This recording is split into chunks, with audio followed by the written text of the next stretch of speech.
উদ্ভিদ ও প্রাণীর কাজ পরিচালনায় বিভিন্ন প্রকার কোষের ভূমিকা। কোষ জীবদেহের গঠনের একক। এককোষী ও বহুকোষী প্রাণীদেহের কোষের কাজ ভিন্ন ভিন্ন ভাবে পরিচালিত হয়। পৃথিবীর যদি প্রাণের আবির্ভাবের প্রথম দিন থেকে আজ পর্যন্ত এককোষী প্রাণী প্রোটোজোয়া পর্বের প্রজাতিগুলো তাদের দেহের সব ধরনের ক্রিয়াকলাপ যেমন খাদ্য গ্রহণ, দেহের বৃদ্ধি ও প্রজনন ওই একটি কোষের মাধ্যমেই সম্পন্ন করে থাকে। বহুকোষী প্রাণীদের দেহকোষের মাঝে ভিন্নতা আছে, আছে বৈচিত্র্য। উদ্ভিদ টিস্যু বা প্ল্যান্ট টিস্যু একই বা বিভিন্ন প্রকারের একগুচ্ছ কোষ একত্রিত হয়ে যদি একই কাজ করে এবং তাদের উৎপত্তিও যদি অভিন্ন হয়, তখন তাদের টিস্যু বা কলা বলে। তাহলে এটা হচ্ছে আমাদের টিস্যুর সংজ্ঞা। টিস্যু দুই ধরনের: ভাজক টিস্যু, স্থায়ী টিস্যু।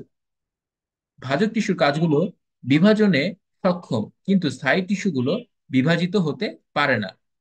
স্থায়ী টিস্যু তিন ধরনের, যথা সরল টিস্যু, জটিল টিস্যু এবং নিঃস্রাবী বা ক্ষরণকারী টিস্যু।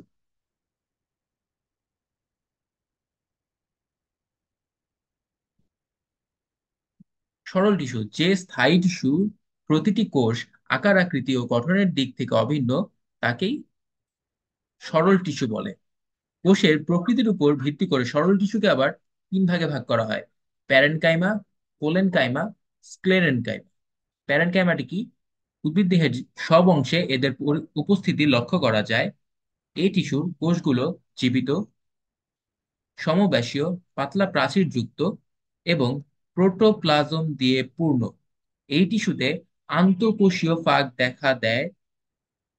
কোষ প্রাচীর পাতলা এবং সেলুলোজ দিয়ে তৈরি হয়। এইসব কোষে যখন ক্লোরোপ্লাস্ট থাকে, তখন তাকে ক্লোরেনকাইমা বলে। যখন ক্লোরোপ্লাস্ট থাকে, তখন তাকে ক্লোরেনকাইমা বলা হয়। জলজ উদ্ভিদের বড় বড় বায়ু কুঠুরিযুক্ত প্যারেনকাইমাকে অ্যারেনকাইমা বলে। প্যারেনকাইমা টিস্যুর প্রধান কাজ দেহ গঠন করা, খাদ্য প্রস্তুত করা, খাদ্য সঞ্চয় করা এবং খাদ্যদ্রব্য পরিবহন করা।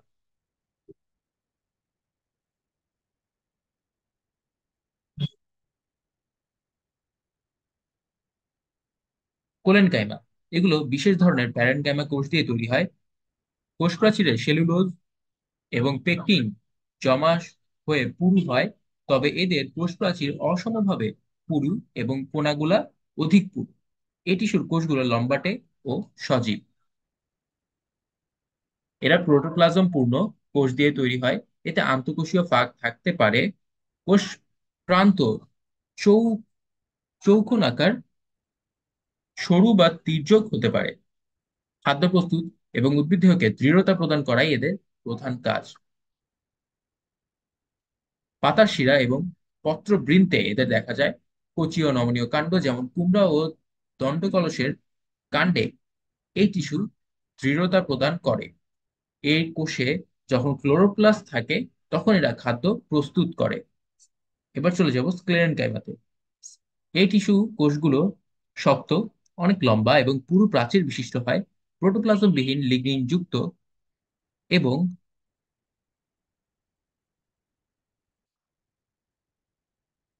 এখানে ওয়ার্ডটা বোঝা যাচ্ছে না, হয়তো বাহ্যিক বা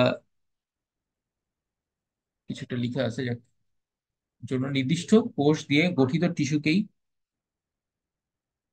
স্ক্লেরেনকাইমা টিস্যু বলে। প্রাথমিক অবস্থায় কোষগুলোতে প্রোটোপ্লাজম উপস্থিত থাকলেও খুব তাড়াতাড়ি তা নষ্ট হয়ে মৃত কোষে পরিণত হয়। কোষগুলো প্রধানত দুই ধরনের: ফাইবার এবং স্ক্লেরাইড। উদ্ভিদ দেহে দৃঢ়তা প্রদান এবং পানি ও খনিজ লবণ পরিবহন করাই এর মূল কাজ। এবার আমরা ফাইবার আর স্ক্লেরাইড সম্পর্কে জানবো। ফাইবারটা কি? এরা অত্যন্ত দীর্ঘ, পুরু প্রাচীরযুক্ত, শক্ত এবং দুই প্রান্ত সরু, তবে কখনো কখনো ভোঁতা হতে পারে। প্রাচীরের গায়ে ছিদ্র থাকে, ছিদ্রকে বলা হয় কুব। অবস্থান এবং গঠনের ভিত্তিতে এদের বিভিন্ন নাম দেওয়া হয়েছে, যেমন বাস্ট ফাইবার, সারফেস ফাইবার, সাইলেম তন্তু। স্ক্লেরাইড এদের স্টোন সেলও বলা হয়। এরা খাটো, সমব্যাসীয়, কখনো লম্বাটে আবার কখনো তারকাকার হতে পারে।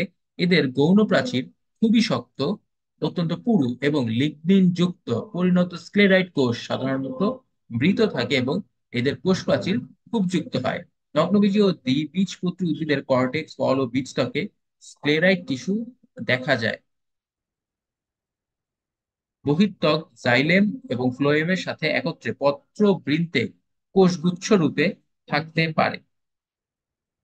জটিল টিস্যু, বিভিন্ন ধরনের কোষের সমন্বয়ে যে স্থায়ী টিস্যু তৈরি হয় তাকে আমরা জটিল টিস্যু বলি। এরা উদ্ভিদের পরিবহনের কাজ করে, তাই এদের পরিবহন টিস্যুও বলা হয়। এই টিস্যু দুই ধরনের হয়, জাইলেম এবং ফ্লোয়েম। জাইলেম এবং ফ্লোয়েম একত্রে উদ্ভিদের পরিবহন টিস্যু গুচ্ছ গঠন করে। পরিবহন টিস্যু অর্থাৎ ভাস্কুলার বান্ডেল। জাইলেম, জাইলেম দুই ধরনের, প্রাথমিক ও গৌণ জাইলেম। প্রোক্যাম্বিয়াম থেকে সৃষ্ট জাইলেমকে প্রাথমিক জাইলেম বলা হয়। প্রাথমিক বৃদ্ধি শেষে যেসব ক্ষেত্রে গৌণ বৃদ্ধি ঘটে সেখানে গৌণ জাইলেম সৃষ্টি হয়। প্রাথমিক জাইলেম আবার দুই ধরনের। প্রাথমিক অবস্থায় একে প্রোটোজাইলেম এবং পরিণত অবস্থায় মেটাজাইলেম বলা হয়। মেটাজাইলেমের অভ্যন্তরীণ ফাঁকা গহ্বরটা বড় থাকে। জাইলেমে কয়েক ধরনের কোষ থাকে, যেমন tracheid, vessel, xylem parenchyma, xylem fibre. Tracheid, tracheid কোষটা লম্বা, এর প্রান্তদ্বয় সরু এবং সূচালো। প্রাচীর লিগনিন জমা হয়ে পুরু হয় এবং অভ্যন্তরীণ গহ্বর বন্ধ হয়ে যায়। ফলে পানির চলাচল পাশাপাশি জোড়া কূপের মাধ্যমে হয়ে থাকে। প্রাচীরের পুরুত্ব কয়েক ধরনের হয়, যেমন বলয়াকার, সর্পিলাকার, সোপানাকার, জালিকাকার কিংবা উপাঙ্কিত। ফার্নবর্গ নগ্নবীজী ও আবৃতবীজী উদ্ভিদের প্রাথমিক ও গৌণ জাইলেম তলায় ট্রাকিড দেখা যায়। কোষ রসের পরিবহন অঙ্গকে দৃঢ়তা প্রদান করাই এর প্রধান কাজ, তবে কখনো কখনো খাদ্য সঞ্চয়ের কাজও এই টিস্যু করে থাকে। এই যে চিত্রটা আমরা দেখতে পাচ্ছি এটা হচ্ছে ট্রাকিড, এটা ভেসেল, এটা জাইলেম ফাইবার। এই চিত্রটা আমাদের মনে রাখতে হবে, এখান থেকে উদ্দীপক আকারে সাজায় কোশ্চেন আসতে পারে। ভেজেল, ভেজেল কোষগুলা খাটো চোঙের মতো। কোষগুলো একটা মাথায় আরেকটা সজ্জিত হয় এবং প্রান্তীয় প্রাচীরটি গলে গিয়ে একটা দীর্ঘ নলের মতো অঙ্গ সৃষ্টি করে। এর ফলে কোষ রসের উপরে ওঠার জন্য একটা সরু পথ সৃষ্টি হয়। প্রাথমিক অবস্থায় এই কোষগুলো প্রোটোপ্লাজম পূর্ণ থাকলেও পরিণত বয়সে এরা মৃত এবং প্রোটোপ্লাজম বিহীন হয়। ভেজেলের প্রাচীর ট্রাকিডের মতো বিভিন্ন রূপে পুরু হয়, যেমন সোপানাকার, সর্পিলাকার, বলয়াকার, উপাঙ্কিত ইত্যাদি। ভেজেল সাধারণত কয়েক সেন্টিমিটার লম্বা হয়, তবে বৃক্ষ বা আরোহী উদ্ভিদ আরো অনেক লম্বা হতে পারে। তবে বৃক্ষ বা আরোহী উদ্ভিদে ভেসেল আরো লম্বা হতে পারে। এদের প্রধানত গুপ্তবীজী উদ্ভিদের সব অঙ্গে দেখা যায়। নগ্নবীজী উদ্ভিদের মধ্যে উন্নত উদ্ভিদ যেমন নিটামে প্রাথমিক পর্যায়ে ভেসেল দেখা যায়। পানি ও খনিজ লবণ পরিবহনে এবং অঙ্গকে দৃঢ়তা প্রদান করাই এর প্রধান কাজ। জাইলেম প্যারেনকাইমা, জাইলেমে অবস্থিত প্যারেনকাইমা কোষকে জাইলেম প্যারেনকাইমা বা উড প্যারেনকাইমা বলা হয়। এদের প্রাচীর পুরু বা পাতলা হতে পারে। প্রাইমারি জাইলেমে অবস্থিত প্যারেনকাইমার কোষ পাতলা প্রাচীরযুক্ত, তবে গৌণ জাইলেমে এর প্রাচীর পুরু। খাদ্য সঞ্চয় এবং পানি পরিবহন করাই এর প্রধান কাজ। জাইলেম ফাইবার, জাইলেমে অবস্থিত স্ক্লেরেনকাইমা কোষই হচ্ছে জাইলেম ফাইবার। জাইলেমে অবস্থিত স্ক্লেরেনকাইমা কোষ হচ্ছে জাইলেম ফাইবার। এদের উড ফাইবারও বলা হয়। এই কোষগুলো লম্বা, এদের দুপ্রান্ত সরু। পরিণত কোষে প্রোটোপ্লাজম থাকে না বলে এরা মৃত। উদ্ভিদে এরা যান্ত্রিক শক্তি যোগায়। দ্বিবীজপত্রী উদ্ভিদের সব জাইলেমে এরা অবস্থিত।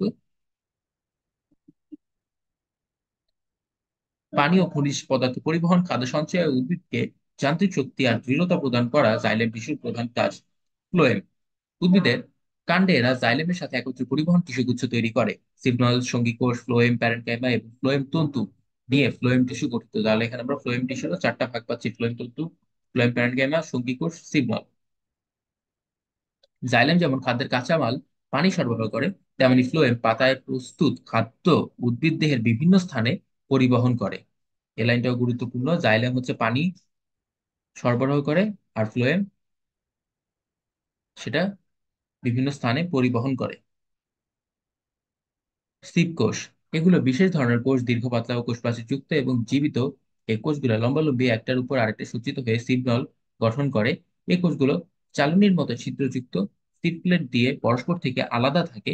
সিপ কোষে প্রোটোপ্লাজম প্রাচীর ঘেঁষে থাকে বলে একটা কেন্দ্রীয় ফাঁপা জায়গার সৃষ্টি হয়, যেটা খাদ্য পরিবহনের নল হিসেবে কাজ করে। এটা এই প্রাচীর লিগনিন যুক্ত। পরিণত সিভ কোষে কোনো নিউক্লিয়াস থাকে না। সকল ধরনের গুপ্তবীজী উদ্ভিদের ফ্লোয়েমে সঙ্গী কোষ এবং সিগন্যাল থাকে। পাতায় প্রস্তুত খাদ্য উদ্ভিদ দেহের বিভিন্ন অংশে পরিবহন করা এদের প্রধান কাজ।